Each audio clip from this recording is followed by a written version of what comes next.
తాకట్టులో ఉన్న బంగారాన్ని విడిపించి ఆ రోజున్న మార్కెట్ ధర కట్టి మిగిలిన డబ్బును మీకు అందిస్తుంది కొమ్మూరి గోల్డ్. నమస్కారం గీతా కుమార్ గారు.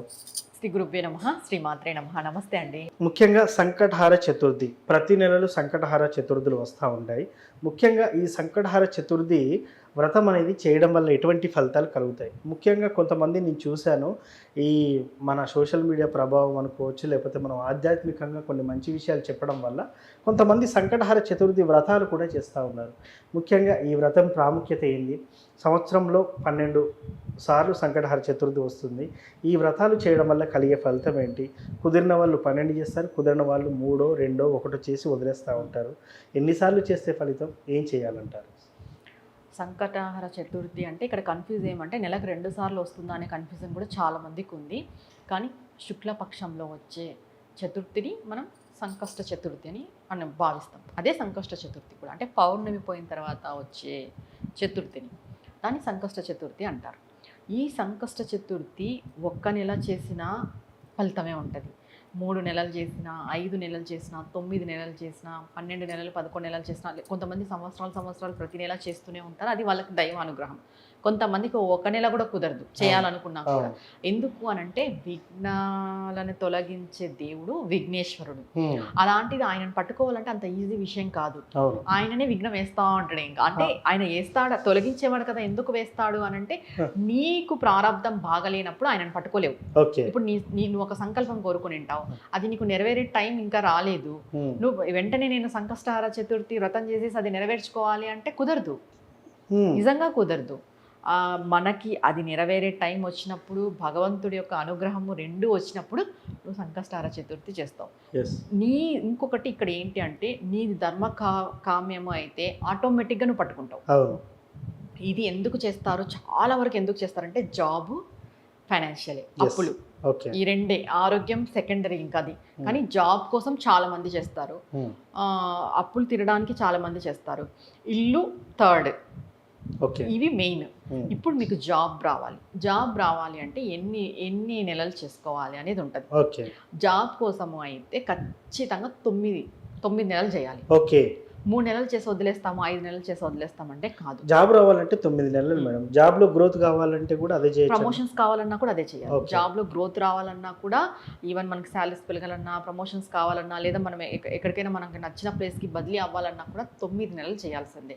ఇంకొకటి ఇక్కడ ఏంటి అంటే భర్త కోసం భార్య చేస్తుంది కదా, దానికంటే ఎవరికి ఏది కావాలో అన్నారో వాళ్ళు చేసుకోవడమే మంచిది. ఇప్పుడు అబ్బాయికి జాబ్ కావాలి, అబ్బాయి ఎక్కడో ఉంటాడు, తల్లి చేయొచ్చు, అది కొంచెం ఫలితం ఉంటుంది. కానీ అబ్బాయే చేశాడు అనుకోండి, ఎట్లనో ఇప్పుడు జాబ్ అంటే ఒక సర్టన్ ఏజ్ వచ్చి ఉంటుంది, ఒక నాలెడ్జ్ ఉంటుంది, పూజ ఎలా చేయాలో కూడా తెలిసి ఉంటుంది, లేదా తెలుసుకొని చేసుకోవాలి. ఎవరికి వాళ్ళు చేసుకుంటే ఇది ఇంకా శీఘ్రంగా ఫలిస్తుంది. ఎవరికి వాళ్ళు భగవంతుని శరణాగతి వేడితే అసలు ఎలా చేసుకోవాలి ఇది? సంకష్ట చతుర్థి రోజు ఉదయాన్నే లేచి తలంటు స్నానం చేసుకున్న తర్వాత ఒక 6 ఆ టైంలో సూర్యోదయానికి ముందే స్నానం అయిపోవాలి. అయిపోయిన తర్వాత ఫస్ట్ విఘ్నేశ్వరునికి ముడుపు కట్టాలి. ఒక వైట్ క్లాత్ తీసుకొని ఒక కొబ్బరి గిన్నె, దాంట్లోకి ఖర్జూరము, 1 పిడికెడు కానీ, 2 పిడికెడు కానీ, 3 పిడికెడు కానీ, అంటే మీ ఇంట్లో ఎంత మెంబర్స్ ఉన్నారు నైవేద్యం చేయడానికి అది మళ్ళీ సాయంత్రం యూజ్ చేస్తారనమాట. అది దాన్ని బట్టి మీరు పెట్టుకోవాలి. బియ్యం అది ముడుపు కట్టేసేయాలి. ఒక కాయిన్, పసుపు, కుంకుమ, కొంచెమే అక్షంతలు, ఆకు, ఒక కొబ్బరి గిన్నె, ఖర్జూరం, 1 పిడికెడు బియ్యము, లేదా 3 పిడికెలు బియ్యం, లేదా 5 పిడికెలు బియ్యం, ఇలా కట్టేసి ముడుపు కట్టి విఘ్నేశ్వరుని దగ్గర పెట్టాలి.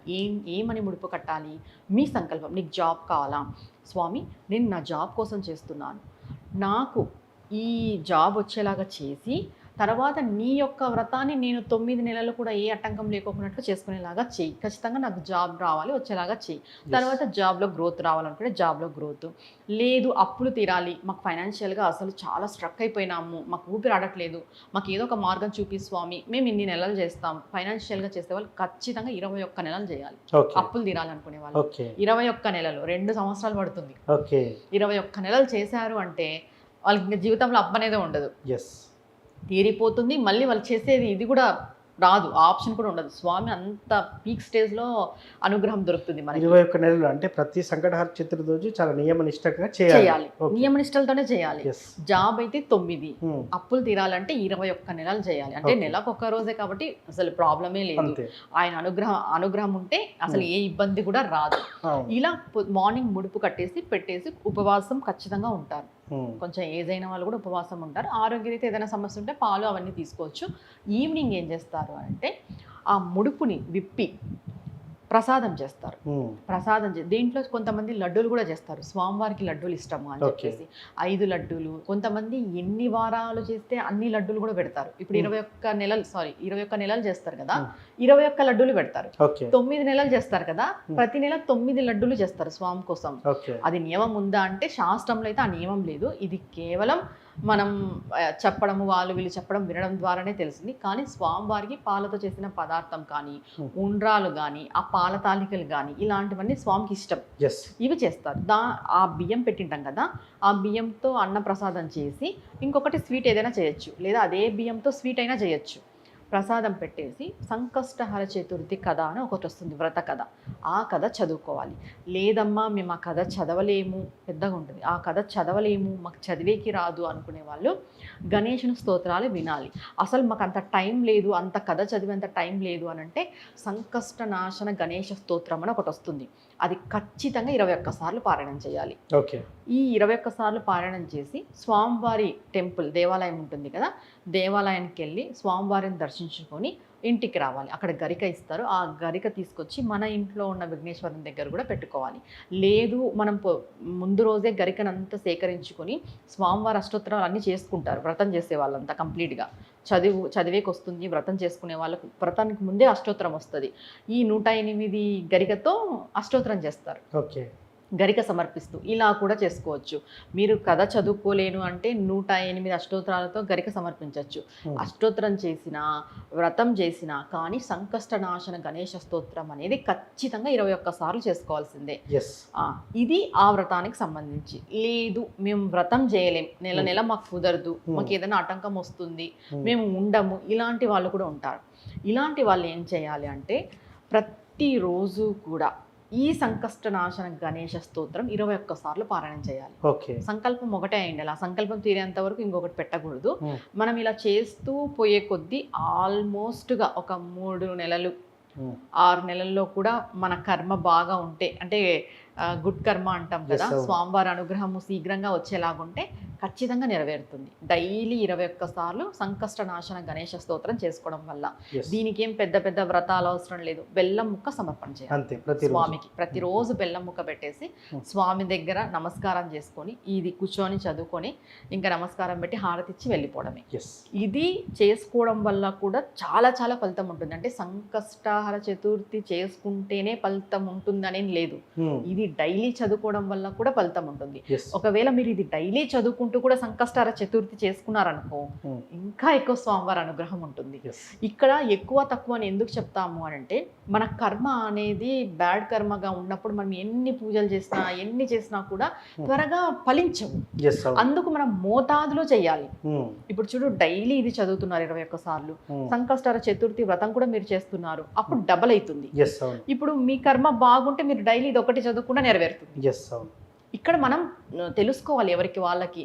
అంటే సంకష్టహర చతుర్థి చేసి డైలీ చదివి ఇవన్నీ చేస్తేనే అవుతుందా అంటే నిజంగా అంటే మన కర్మ బాగలేనప్పుడు ఎక్కువ చేయాలి, ఎక్కువ శ్రమ పడాలి, అప్పుడు జరుగుతుంది. నీ కర్మ గుడ్గా ఉంది అంటే నువ్వు ఒక నమస్కారం పెట్టుకున్నా కూడా అయిపోతుంది.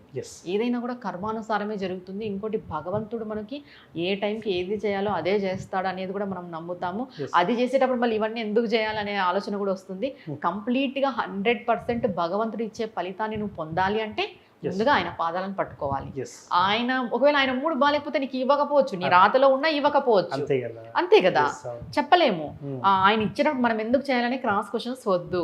ఆయన పాదాలను పట్టుకుంటే పరిపూర్ణంగా ఆయన నీకు ఇస్తాడు, ఇచ్చేది కూడా. మళ్ళీ మధ్యలో మీరు ఇలాంటి క్వశ్చన్స్ వేసి స్కిప్ అయింది అనుకో, ఆయన కూడా స్కిప్ చేయొచ్చు. ఏం నీకు ఇవ్వాలని నువ్వు నన్నే పట్టనప్పుడు నీకు అని. అంటే భగవంతుడు అలా చేస్తాడా అంటే మన కర్మ అనేది అలా చేపిస్తుంది. ఎస్ ఇది గుర్తుపెట్టుకోవాలి. సో మొత్తానికి సంకటహర చతుర్థి రోజు ఏం చేయాలి, ఏ మంత్రం చదవాలి, చదవడం వల్ల కలిగే ఫలితాలు ఏంటి అని చాలా చక్కగా చెప్పినారు మేడం. ధన్యవాదాలు. నమస్తే.